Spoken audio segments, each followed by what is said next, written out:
Our names are Sarah and Katie, and our research project was to investigate whether or not 0.999 repeating equals 1. The reason this sparked our interest was because we noticed that there are different ways we can write numbers that have the same value. For example, the fraction 1/4 can be written as a decimal approximation of 0.25. However, look at the following case. So consider the fraction 1/3. We know that the decimal approximation is 0.33 repeating. So does this mean that if we wanted a third of something that we have 0.33333 repeating of that piece? Does that even make sense?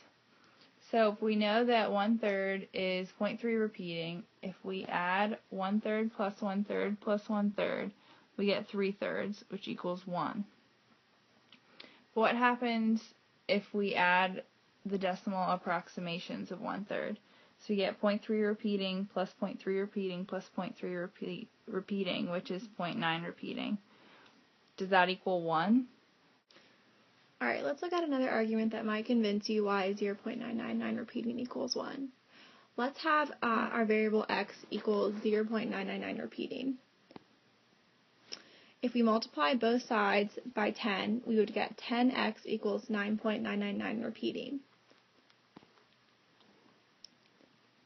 Subtracting x from each side, we would have 10x minus x equals 9.9 repeating minus 0.9 repeating.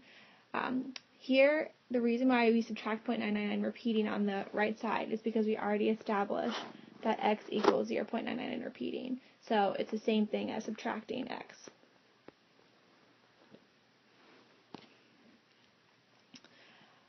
After we subtract, we would get 9x equals 9, which then, dividing by 9, we would get x equals 1.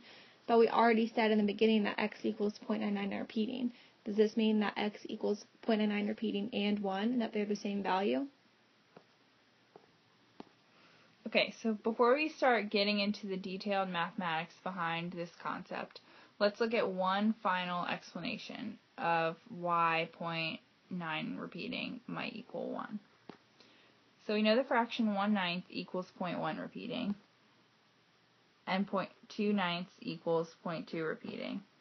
And if we keep going, we can see this pattern of the decimal approximations and the fact that these decimal expansions are all numbers repeating.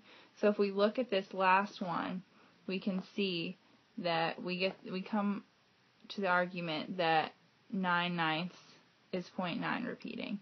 So even though this is just a pattern, it does offer some kind of an explanation for why these two values are the same.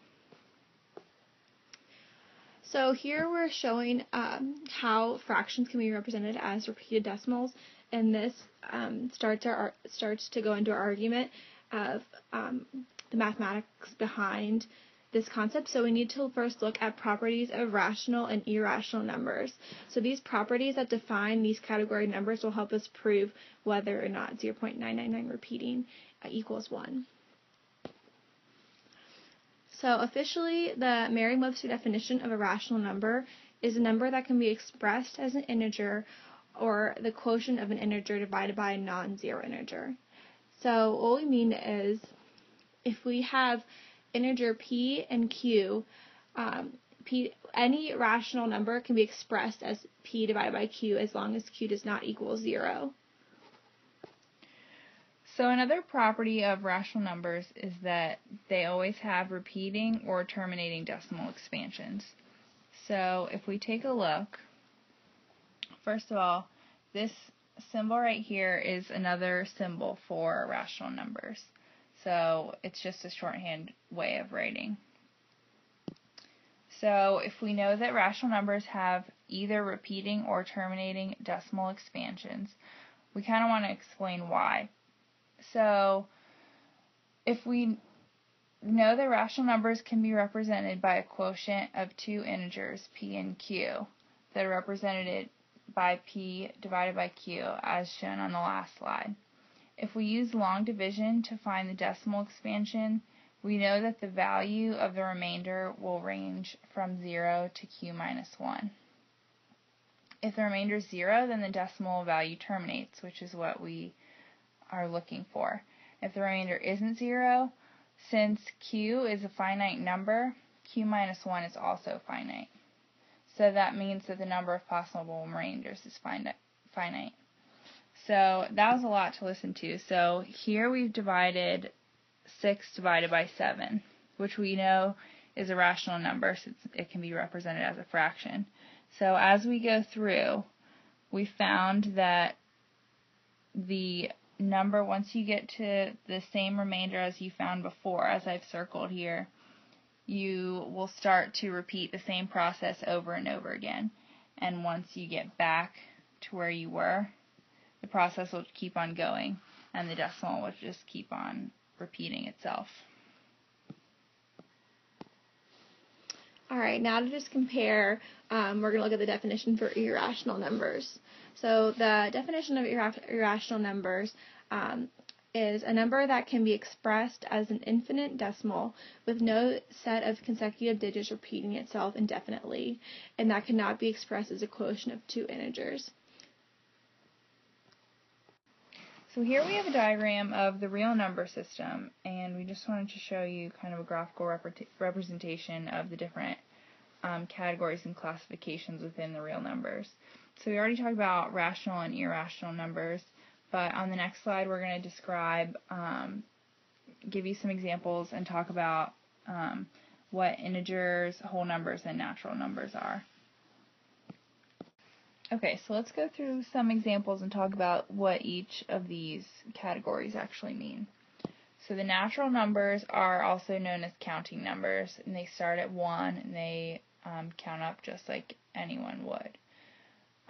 At some point, the idea of 0 came to be considered as a number, and it was added to the number system and classified as whole numbers, which are 0 plus the natural numbers.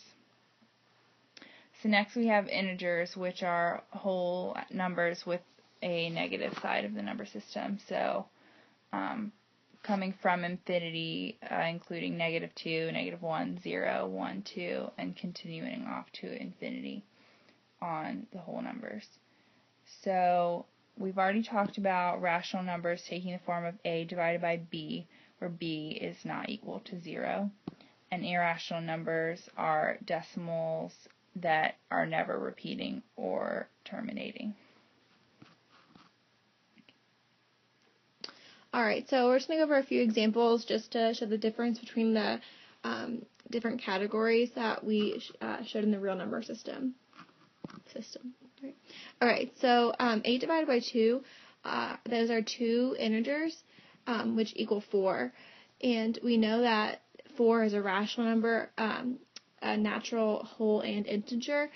This is just a good example that shows two rational numbers, p divided by q, or a divided by b, that gives us a rational number. 3/4 is 0.75, so this is a rational number because the decimal terminates. 2/3 is 0.666 repeating. This is rational because it repeats, it has a pattern, it's always going to be 6s. 5/11 is 0.454545 repeating. Again, this is a rational number because it's repeating 4/5.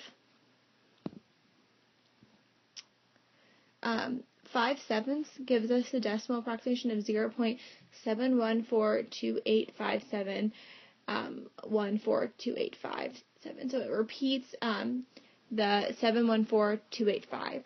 This number is a little bit harder to see the difference or the distinction between the rational and irrational because if you glance at it quickly, you wouldn't see the repeating segment. But this is a rational number. The square root of 2 is irrational because it never repeats or terminates. There's no pattern to that decimal that follows the 1. So now that we know the difference between all the different categories within the real number system, we know that a number is rational if and only if it can be written as p divided by q, where q is not equal to 0. It will also either have a repeating or terminating decimal expansion, as we've shown before. So this means that 0.9 repeating is rational because it's a repeating decimal expansion. Alright, now that we have thoroughly explained what rational numbers are, we're going to start going further into our argument. Alright, so limits are important to our explanation because when we have a function and we're interested at what the function does at a certain point, we take the limit of it. So we're going to use the limits to prove why the rational number 0.999 repeating has the same value of 1, just as before when we stated that the fraction 1/3 is the same value as 0.33 repeating. Alright, so let's look at the formal definition of a limit. So if we take the limit of our function as x approaches c, this equals L. Our formal definition is for every epsilon greater than 0, there exists a delta greater than 0, such that whenever the absolute value of x minus c is less than delta, then the absolute value of the function minus L is less than epsilon. So what that means is that we can look at our function as close as we want to look at where it's behaving as x approaches c. So looking at what that definition means, so we're going to have this, the red line represents our function, and then we're interested at what our function is doing at this point, and this is what our function is doing. So we're going to create a neighborhood of c plus delta and c minus delta, and we're going to look at L plus and minus epsilon, and these are going to be our neighborhoods. So we're going to look at when x is within the delta units of c, and where f of x is behaving.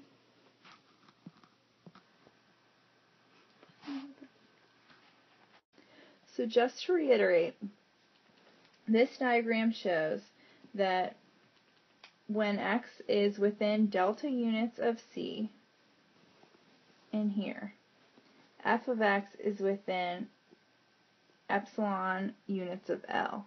So this comes down to the x minus c, absolute value of x minus c is less than delta, and likewise for f of x minus L is less than epsilon. So now we're going to start talking about sequences.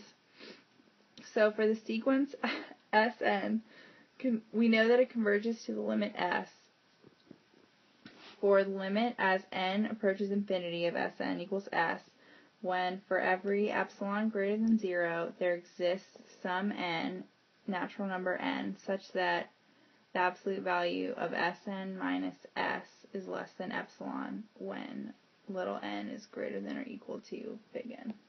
Okay, so just a brief explanation on what we mean by sequences. So for Sn, S1 equals A1 for some A, and S2 would equal the sequence A1 plus A2. And as you go along, the sequence Sn would equal A1 plus A2 plus A3 plus A4 all the way to plus AN. So if you know anything about series, you know that this equals the series from 1 to n of A over n. And that's just another way that you can write the sum of all the terms. Alright, so back to our example of 0.99 repeating, we can actually say that this is not only a series, but it's a geometric series. A geometric series is a constant ratio between successive terms. And it's written as a summation of a times r to the k as k goes from 0 to n. Here's an example of a geometric series. So 1 plus 1/2 plus 1/4 plus 1/8 and so on is a geometric series because it's a constant ratio of 1 over 2 to the n. So for our example, if you look at 0.99 repeating, the first term would be 0.9. The second term would be 0.09. The third term would be 0.009 for the series we're adding these. And so on. So our geometric series can be written as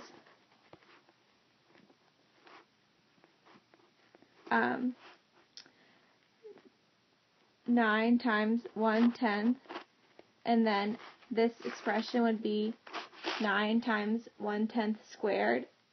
This expression would be 9 times 1/10 cubed, and so on. Alright, so this is the mathematics of the geometric series for our example. So it's just showing again that geometric series is going to be a constant ratio between successive terms. So if we let our a equal 9 and our rate be 1/10, then it shows how point 9 repeating can be written as a geometric series. So then, so this is just showing it again.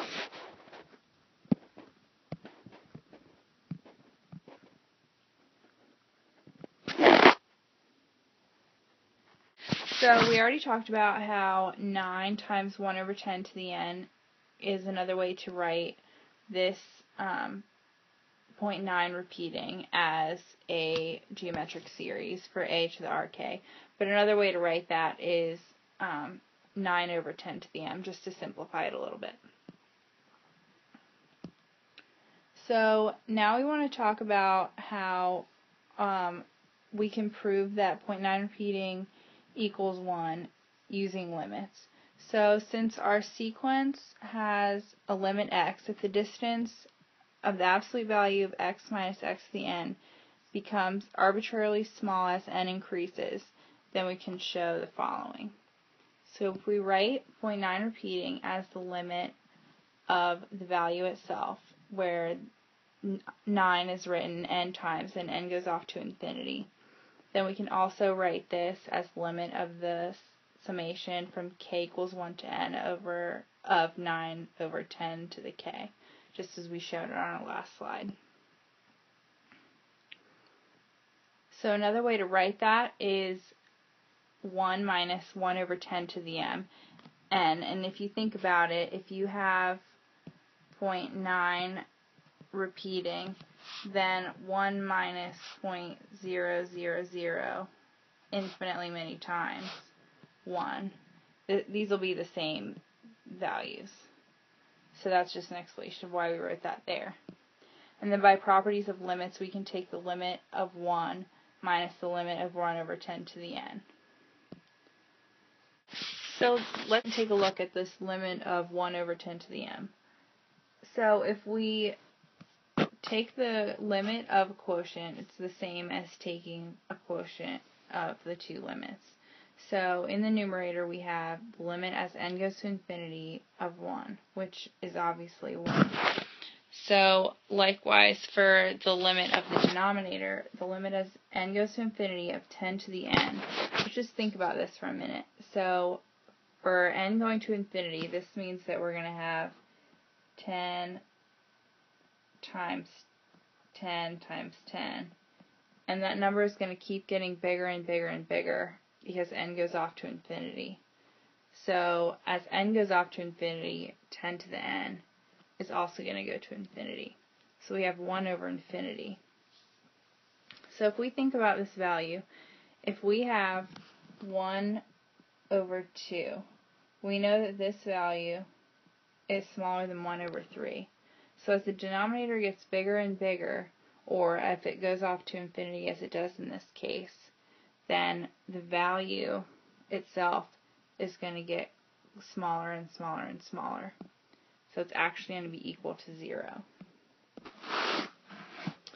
Alright, so what we're saying is that 0.9 repeating equals, this is going to be the limit of the summation of 9/10 to the k, when k is from 1 to n, equals 1. That's what we're claiming. If this is true, then we can turn that back into our formal definition of the limit, so that this expression is true whenever little n is greater or equal to big N. So we're going to talk about, this is going back to our neighborhoods of delta and epsilon.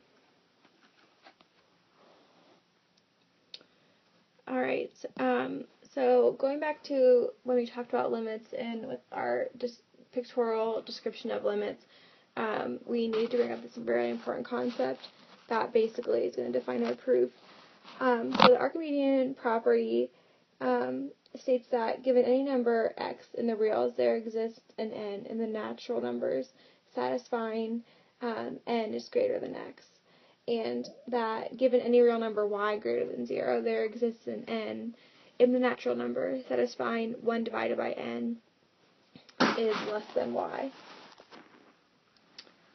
So what this Archimedean property lets us do with when we look at limits is basically if we're approaching what we want to see our functions doing, if we get so close to that value on either side, then we can basically say that those values are equal. So what do I mean by, or before I show what that means, we're going to go into the formal proof of it. So this first part is from our limit definition, and this is what we claimed. And this last part is how we are using that with the Archimedean property. So remembering from the last slide, when we had for every a in the reals, there exists a b in the natural numbers, such that when we multiply those two numbers, they can be less than 1. So if we have m be our natural number, and remember our natural numbers are our counting numbers, 1, 2, 3, 4, whatever, we're going to have a number in the reals, our epsilon, so that when we multiply them, we're going to have less than 1. Basically, when we put our natural number m, we put that 1 over m, we can find an epsilon that works for this expression. That epsilon is going to be greater than our 1 over m, or that epsilon is going to be greater than our 1 over 10 to the capital N. So now we've shown that 0.9 repeating equals 1 using the limit definition, but we kind of want to talk about what it means to say that two numbers are equal to each other. So when we say that two values are equal, it means that the difference between them is 0. So for our case, 0.9 repeating equals 1 would imply that 0.9 repeating minus 1 equals 0. So let's take a look at this pictorial representation of what this means. So this picture shows that as you get closer and closer and closer to values, the difference between them becomes infinitesimally small. So when the difference between these two are so small, is it safe to say that the difference is 0? Alright, so we're going to consider the number line between 0 and 1. How do I do? Alright, so what do we know about the number line between 0 and 1? We can plot points that are very common to us. We know that here would be about 0.5, 1/2. We can also know we can do 0.75, 1/4. We can look closer at these different sections of the number line. So let's look closer around here. Alright, so we have 0.25 off here, but we can also have 0.2, 0.1. So let's look at the section between 0 and 0.1. How close can I get to 0? When can I start having these values, or when does it stop? So I can have 0.01, 0.001. For all of these, I can keep adding zeros.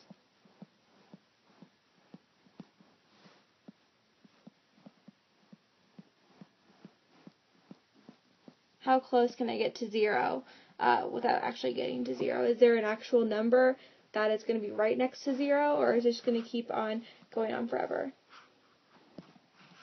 Now looking at the other end of the spectrum of the number line between 0 and 1, we can look at 9/10 and 1. So it's the same process. I can go here and put my 0.95, 0.99. Now looking at here, I can always add more 9s.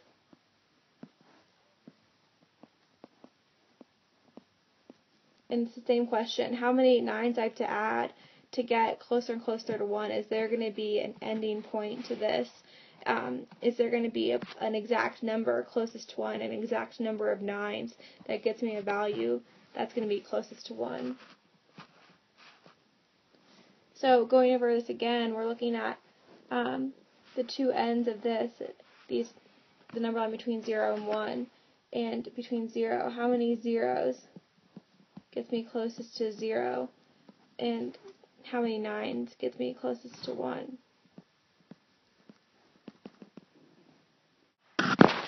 So think about how you would answer the question, what number is closest to 1?